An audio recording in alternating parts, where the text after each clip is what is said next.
Hello students, welcome to combined classes. आज मैं हिंदी की 6th क्लास की प्राची की बुक में से हिंदी ग्रामर कराऊंगी। ठीक है, मोस्ट ऑफ स्कूल्स में यही बुक लगती है। जिन बच्चों को ये स्कूल में ये बुक लगी है उनके लिए ये सेशन बहुत अच्छा रहेगा। मैं इसमें फर्स्ट चैप्टर को कंप्लीट समझाने की पूरी। पहला जो चैप्टर है उसका नाम है भाषा, लिपि एंड व्याकरण। क्या है? अब हमारे फर्स्ट चैप्टर का नाम है भाषा, लिपि और व्याकरण। ठीक है, अब इसमें हमें क्या पता होना चाहिए? सबसे पहले हमें पता होना चाहिए कि भाषा क्या है, इसका ओरिजिन कहां से है। जो ये भाषा वर्ड है ना, ये हमारी संस्कृत की लैंग्वेज, यानी कि जो संस्कृत में धातुएं होती हैं उसमें भाष धातु से लिया गया है। जो ये हिंदी का जो ये भाषा जो वर्ड है, संस्कृत की भाष धातु से लिया गया है, जिसका अर्थ क्या होता है, जिसका मतलब क्या होता है? बोलना या कहना। ठीक है, बोलना या कहना, यानी कि जब हम अपने मन के विचारों को बोलकर, लिखकर, जब किसी दूसरे पर्सन को समझा सके, और जो बात हम जिस वर्ड्स में कहना चाह रहे हैं, अगर दूसरा पर्सन भी उन्हीं वर्ड्स में उन बातों को समझे तो हम कहेंगे कि हमने अपने विचारों का आदान प्रदान किया है। इस कम्युनिकेशन को ही हम क्या कहेंगे? भाषा।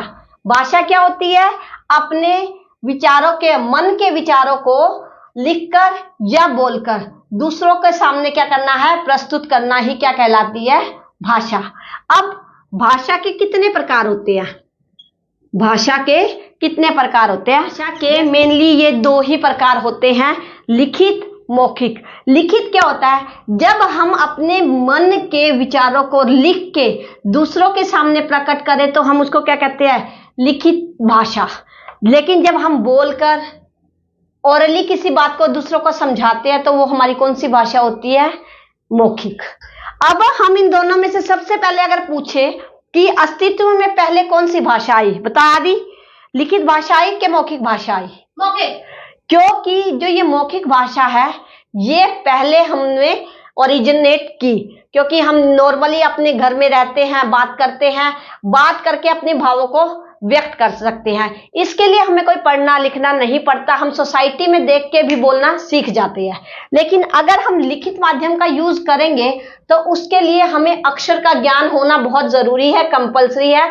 अगर हम पढ़े लिखे नहीं है, हमें अक्षर का ज्ञान नहीं है, तो हम भाषा के इस रूप का प्रयोग नहीं कर सकते। जबकि बिना अक्षर ज्ञान के हम मौखिक भाषा के रूप का, जो भाषा के मौखिक रूप का यूज करके हम अपने विचारों को दूसरों के सामने प्रकट कर सकते हैं। अब देखिए, ये तो लिखित हो गया, ये मौखिक हो गया। लेकिन कई बार क्या होता है, ऐसी जगह होती है जहां पे कुछ सिंबल्स होते हैं, जिस सिंबल्स का कुछ मतलब होता है, जिन सिंबल्स को देख के हम खुद ही समझ जाते हैं कि वो हमें क्या कहना चाहता है। वो सिंबल खुद नहीं बोलते कि रुको, ठहरो या कुछ करो, मैं ये कहना चाहता हूं या मैं ये नहीं कहना चाहता हूं। हम उन सिंबल्स को देख के समझ जाते हैं। जैसे आप चौराहे पे जाते हैं, रेड लाइट होती है। जब यहाँ रेड लाइट होती है, रेड लाइट का मतलब क्या होता है बताओ? रेड लाइट देखते ही सिग्नल पे तो आप क्या करते हो? रुक जाओ। रुक जाओ। क्या इस रेड लाइट ने आपको बोला कि रुक जाओ? नहीं। या फिर इसने लिख के बताया? नहीं। नहीं, ना तो इसने बोला ना इसने लिखा, यानी कि ना तो ये लिखित माध्यम है ना ही ये मौखिक है। लेकिन फिर भी इस रेड लाइट को देख के हम समझ गए कि हमें अब क्या करना है, अब हमें रुकना है, हमें अपनी गाड़ी को, वाहन को रोकना है।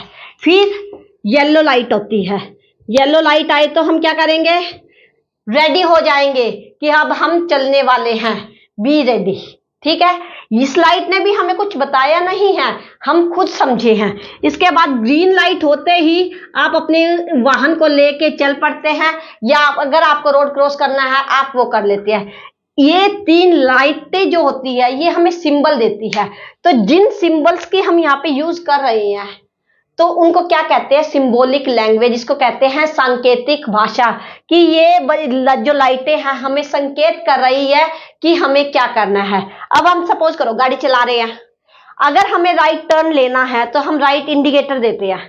क्या हम गाड़ी में से बाहर निकल के तो नहीं बोलते कि हमें राइट मुड़ना है, राइट जाना, राइट की जगह दो?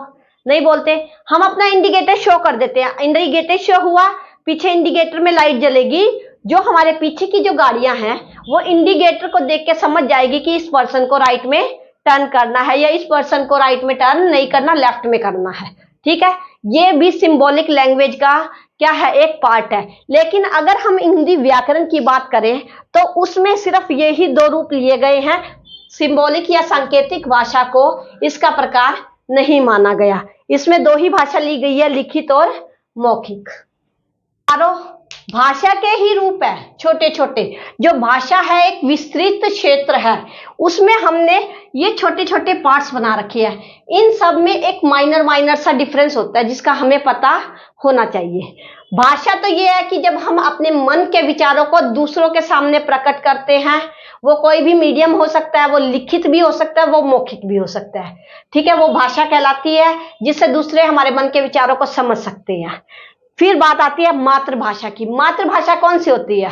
मातृभाषा वो होती है जब एक बच्चा छोटा होता है, जो अपनी माँ से सीखता है। यस, जब बच्चा छोटा होता है वो किसी स्कूल में नहीं जाता, किसी ट्यूशन पे नहीं जाता, वो घर में रहता है और जिस तरह से माँ उससे बात करती है अपने बच्चे से, प्यार से, लाड लड़ा के, उसको हर तरीके से जो वो भाषा बोलती है उसको क्या कहते हैं? मातृभाषा।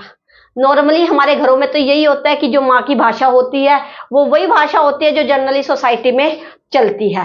लेकिन फिर भी जो बच्चा अपनी माँ से सीखता है उसको क्या बोलते हैं?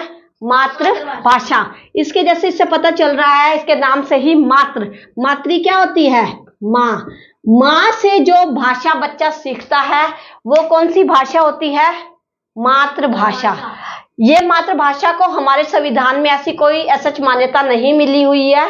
ये जस्ट जो छोटे छोटे एरिया में हम बना लेते हैं ये मातृभाषा है, ये बोली है, तो इसलिए हमें ये डिफरेंस हमें पता होना चाहिए। नहीं तो मातृभाषा को ऐसा हमारे कॉन्स्टिट्यूशन में कोई भी आर्टिकल नहीं मिला हुआ, कोई जगह नहीं मिली हुई। नेक्स्ट देखिए बोली। बोली क्या होती है? भारत एक बहुत विस्तृत राष्ट्र है, ठीक है, इसमें हरियाणा जो है उसका एक छोटा सा पार्ट है, इसका एक छोटा सा स्टेट है। अब इस हरियाणा स्टेट में इस छोटे से एरिया में जो लैंग्वेज बोली जाती है, ठीक है, मतलब अपनी हिंदी में जो वो लोकल टच डाल के बोलते हैं, यहाँ के जो लोग हैं जो अपनी लैंग्वेज में लोकल टोन देते हैं, लोकल टच देते हैं, उसको क्या कहते हैं हम? बोली। बोली का मतलब हम कंसीडर कर सकते हैं कि एक छोटे से एरिया में बोली जाने वाली जो भाषा होती है उसको हम क्या कहते हैं? जो लैंग्वेज है और सोनीपत की लैंग्वेज में बहुत डिफरेंस मिलेगा। उनकी जो बोली है, उनके जो वर्ड्स है, उनमें बहुत अंतर मिलेगा। यहाँ के लोग कुछ बोलेंगे और वहां के लोग कुछ बोलेंगे, यानी कि जो पानीपत के जो गांव हैं उनकी जो लोकल लैंग्वेज है वो थोड़ी सी अलग है। जो सोनीपत के जो आसपास के जो गांव होंगे उसकी जो लोकल लैंग्वेज है वो क्या होगी? अलग होगी, ठीक है। ये जो छोटे छोटे क्षेत्रों में अलग अलग जो लैंग्वेज बोली जाती है वही बोली कहलाती है। अब क्या है? राष्ट्रभाषा। राष्ट्र मतलब क्या होता है? कंट्री। जो पूरे कंट्री में, हाँ, जो भाषा पूरी कंट्री में बोली जाए, राष्ट्रभाषा। हम कह देते हैं हमारी राष्ट्रभाषा हिंदी है, जो कि बिल्कुल गलत है। हमारे संविधान ने राष्ट्रभाषा का दर्जा किसी लैंग्वेज को नहीं दिया। हमारी जो राष्ट्रभाषा हिंदी, कहीं भी हमारे संविधान में ये बात नहीं लिखी है कि हमारे जो इंडिया है, इंडिया की जो राष्ट्रभाषा है वो हिंदी है, ठीक है। क्योंकि जो इंडिया है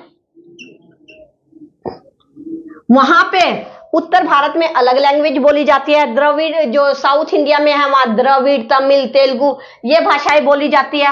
महाराष्ट्र में मराठी, गुजरात में गुजराती, पंजाब में पंजाबी। तो हम किसी एक लैंग्वेज को राष्ट्र लैंग्वेज या राष्ट्रभाषा का दर्जा कैसे दे सकते हैं? इसलिए जो इंडिया की राष्ट्रभाषा है वो किसी भी लैंग्वेज को नहीं बनाया। लेकिन एक कॉन्सेप्ट आता है राजभाषा का।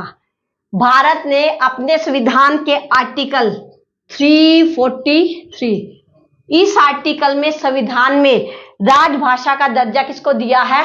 हिंदी को, ठीक है। राजभाषा कौन सी भाषा होती है? जो हम काम काज में यूज होने वाली लैंग्वेज। संविधान में यह लिखा गया था कि जो हम अपने काम, जो बड़े बड़े ऑफिसेज हैं या फिर कह लो कोर्ट में, किसी कोर्ट कार्रवाई में, हम राजभाषा का दर्जा किसको देंगे? हिंदी को देंगे। बट आज तक, अभी तक ऐसा नहीं हुआ। उन्होंने ये कहा था कि पहले हम हिंदी को इतना उस लेवल तक लेके जाएंगे, भाई जो ये इंग्लिश को पीछे कर सके, और उसके बाद हम हर काम काज की लैंग्वेज के रूप में हम हिंदी को अपनाएंगे। तो अगर क्वेश्चन आए कि हिंदी को राजभाषा के रूप में कब अपनाया गया, तो क्या आंसर आएगा? आदि बोल। 14 सितंबर 1949 यानी कि 14 सितंबर को हिंदी दिवस होता है। हाँ, हमारा मतलब भारत का राष्ट्रीय हिंदी दिवस बोला जाता है। 14 सितंबर 1949 को हमने इस जो हिंदी है उसको राजभाषा के रूप में अपनाया था। तो 14 सितंबर 1949 को हिंदी दिवस बोला जाता है, राष्ट्रीय हिंदी दिवस। इसके साथ मैं आपको बता देती हूँ कि 10 जनवरी को इंटरनेशनल हिंदी दिवस होता है, इंटरनेशनल हिंदी दिवस, हिंदी डे। ठीक है, ये जो है वो हमारे देश का है 14 सितंबर 1949, और ये all over the world international level पे 10 जनवरी। कि हमारी संविधान में कितनी मानक भाषाएं हैं जिसे संविधान ने अपनाया है।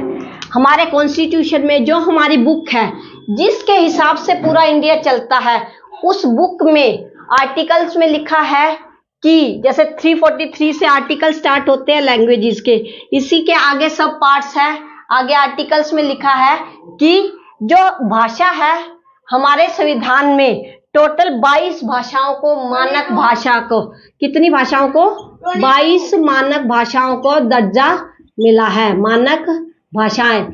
यानी कि हमारी ऑफिशियल लैंग्वेज अगर हम कहें तो ये 22 मानक भाषाएं हैं। इन बंगाली या बांग्ला बोल देते हैं, गुजराती, हिंदी, कन्नड़, कश्मीरी, मराठी, मलयालम, उड़िया, पंजाबी, संस्कृत, तमिल, तेलुगु, उर्दू। उसी के साथ क्या आएगा? सिंधी, कोंकणी, मणिपुरी, नेपाली और संथाली। ठीक है, ये भाषाएं हैं। इनको याद करने का ट्रिक क्या है? ये देखो क्या लिखना है, ए बी बोल, GH KK MM OP STTU। ये वो 14 भाषाएं हैं जो पहले स्टेज में हमने जिनको मानक भाषाओं का दर्जा दिया था। ठीक है, उसके बाद ये जो भाषाएं हैं ये हमने अमेंडमेंट से डाली है। कौन कौन सी है? सिंधी, कोंकणी, 2 अणा वाली है। कौन कौन सी? कोंकणी और मणिपुरी। इसमें भी अणा आ गया, इसमें भी अणा आ गया। ठीक है, ये कौन सी है? सिंधी, कोंकणी, मणिपुरी, नेपाली एक विदेशी लैंग्वेज है, संथाली। एक ये 4 लैंग्वेज कौन सी है? बोडो, डोगरी, मैथिली और संथाली। बोडो बोलो, मैथिली, संथाली। ये लैंग्वेज यानी कि ये टोटल 22 लैंग्वेजेस हैं। और अब सबसे मजेदार बात देखिए, जिस लैंग्वेज के पीछे हम लोग इतने पागल हैं, हमें इंग्लिश आनी चाहिए, इंग्लिश आनी चाहिए। हमारे ना देश के मोस्ट ऑफ ऑफिसेज में जो काम है, बड़े बड़े high court, supreme court, high court और सुप्रीम कोर्ट में तो हिंदी में क्या कहते हैं, सुनवाई भी नहीं होती, सब चीजें इंग्लिश में होती है। लेकिन जिस इंग्लिश के पीछे हम इतनी बुरी तरह से दौड़ते हैं, इतनी बुरी तरह से भाग रहे हैं, उस इंग्लिश लैंग्वेज को देखो, इन 22 लैंग्वेज में मानक भाषा का दर्जा नहीं मिला हुआ। ठीक है, फिर भी लोग इतने पागल हैं कि इन लैंग्वेजेस को छोड़ के इंग्लिश के पीछे भाग रहे हैं। ये माइंड वॉश हमारा अंग्रेजों ने किया था। क्यों? उन्होंने कह दिया था कि हम हमेशा तुमसे अजय हैं, सुपीरियर है।